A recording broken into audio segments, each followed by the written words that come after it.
As a Brit who's a massive Simpsons fan, I thought it would be fun to take a look back at some British references in The Simpsons. There's quite a few. Who controls the British crown? When it comes to British references in The Simpsons, I think a good place to start is with season 15's episode, The Regina Monologues, where the Simpson family visit my homeland England, and more specifically, the city I was born and raised, Londinium, or London if you weren't born in ancient Rome. When Bart finds a $1,000 bill, he has the genius idea to charge people to see it, and Bart ends up with a stack of cash. The Simpsons decide they want to spend the money on a family vacation to England. The first person they meet upon arrival in the UK is the then Prime Minister, Tony Blair. I'm greeting a lovely Dutch couple at gate 23. Cheerio.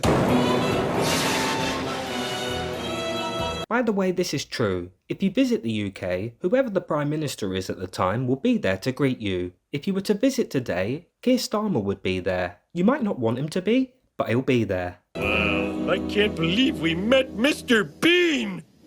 The United Kingdom, along with most of the world, fell in love with The Simpsons when it first aired in the late 80s, which is kind of ridiculous that it's still going. As a massive Simpsons fan and a proud Brit, I always wanted The Simpsons to visit the UK like they did with other countries like Australia in Bart vs Australia. I was happy when it finally happened, but as it happened as late as season 15, it meant the episode wasn't amazing. The Simpsons was still good at this point, but not the quality it used to be. For example, Bart vs Australia from season 6 is one of my favourite episodes of The Simpsons, probably in the top 10, but this one wouldn't break my top 100. Nevertheless, I still enjoyed seeing how Americans viewed the English, like in the scene where the Simpsons hire a London taxi. Every cab has its own butler. Actually, I'm not a butler. I had already hired this cab when you got in, but the more the merrier and all that. Make with the tea, Jeeves. Yes, very good, sir.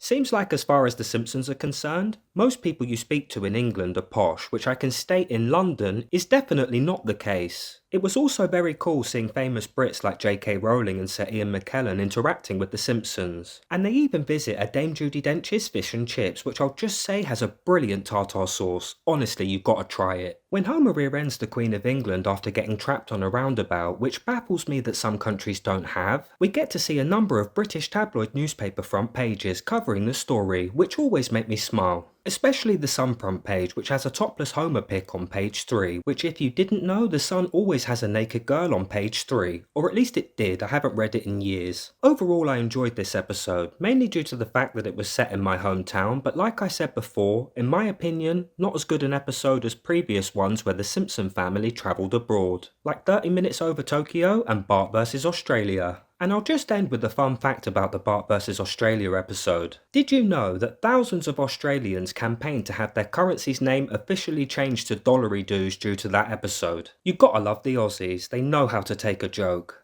Next up in our recap of British references in The Simpsons, we're going to take a look at some times The Simpsons referenced a British TV show, possibly the most referenced British show in The Simpsons, Doctor Who. In season 11 episode 4, Bart and Lisa acquire superpowers from an X-ray machine and decide to become superheroes. They have to stop a crazy supervillain called the Collector, played by Comic Book Guy, who's collecting famous TV celebrities. I'll just say this episode is great if you haven't seen it. Forever remaining in near mint condition between Doctor Who and, of course, Yasmin Bleeth. In season 10 episode 9, the Bimon Sci-Fi Con is coming to Springfield, and when the Simpsons visit, we see a Doctor Who stand amongst others. In season 7 episode 15, we see Comic Book Guy getting snacks for a TV marathon. I wonder what he's watching.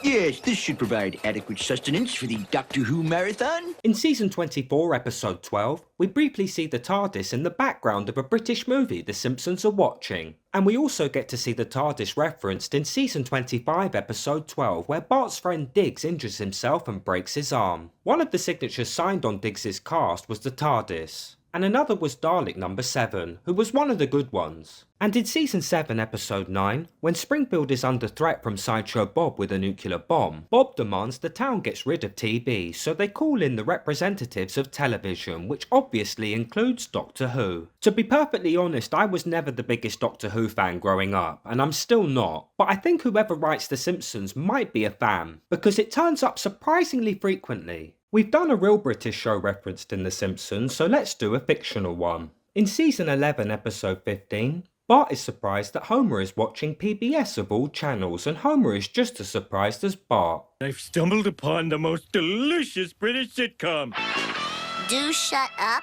The show is about a family of British football hooligans. That's right, football hooligans. There's no such thing as soccer. Jolly sodding Xmas, Major.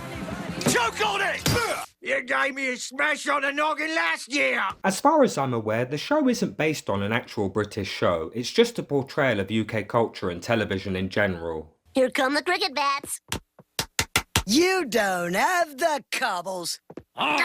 As a Brit, I found this funny, and I really enjoyed The Simpsons' little jab at Britain at the end. Not hard to see why it's England's longest running series, and today we're showing all 7 episodes. Yeah, fair enough, Britain might not be as big as America, and our TV might not be as good, but when I think of a good comeback, I'll let you know. Continuing our recap of British references in The Simpsons, we're going to take a look at some times The Simpsons writers highlighted some differences between the United Kingdom and the United States. Well, they're all specifically about England, but the things they talk about apply to all the countries within the United Kingdom. In Season 2, Episode 18, Brush with Greatness, Marge finally receives a response to a letter she sent in high school to a member of the Beatles, Ringo Starr, all the way from Liverpool, England. In answer to your question, yes, we do have hamburgers and fries in England, but we call French fries chips. In Season 6, Episode 19, Lisa's Wedding, we are flashed forward to the story of Lisa's wedding, where after falling in love with a British guy at university, Lisa swiftly gets engaged. Before the wedding, Lisa visits England to meet with her fiancé's parents, and when Lisa calls home, Marge lets her know some things she should be aware of when visiting the United Kingdom. How are you doing in England?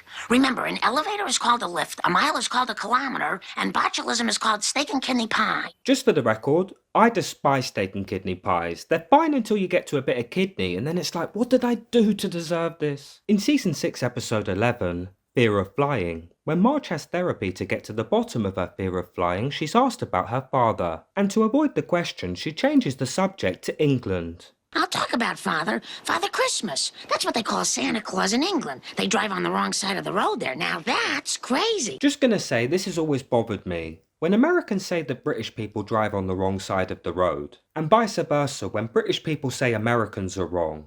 Surely no one's wrong. It's like being left or right-handed. Neither is wrong, it's just what it is. A couple more British references in The Simpsons come in the form of some funny musical moments. The Simpsons are well known for producing great songs and music, and these two will never get old. In Season 6, Episode 12, Homer the Great, which I'll just say is definitely one of my favourite episodes of The Simpsons, right up there with the very best. In the episode, Homer discovers a secret organisation called the Stonecutters, and in the Stonecutter anthem, the first line mentions the British. Who controls the British crown? Which means that when he became leader of the Stonecutters, Homer Simpson technically controlled the British crown. And in Season 7, Episode 24, Homerpalooza, Homer joins a travelling music festival as a sideshow, the Human Cannonball. Homer is on tour with lots of famous people, including Peter Frampton, Sonic Youth, Cypress Hill, and the Smashing Pumpkins. Billy Corgan, Smashing Pumpkins. Homer Simpson, smiling politely. Overall, it's a good episode, but a highlight for me is this scene including Cypress Hill and the London Symphony Orchestra. Somebody ordered the London Symphony Orchestra,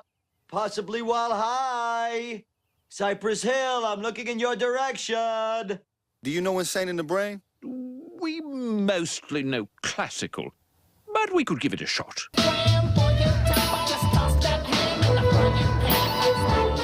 Now this I like. Our next two British references in The Simpsons refer to British wit and British charm, whatever the hell they are. In Lisa's wedding, Lisa is on her best behaviour when visiting her fiancé's parents in England, so she compliments their fine china. They were made for the finest family in Britain. I don't know how we ended up with them. Is that dry British wit or subtle self-pity? Ooh, they're staring at me. Better respond.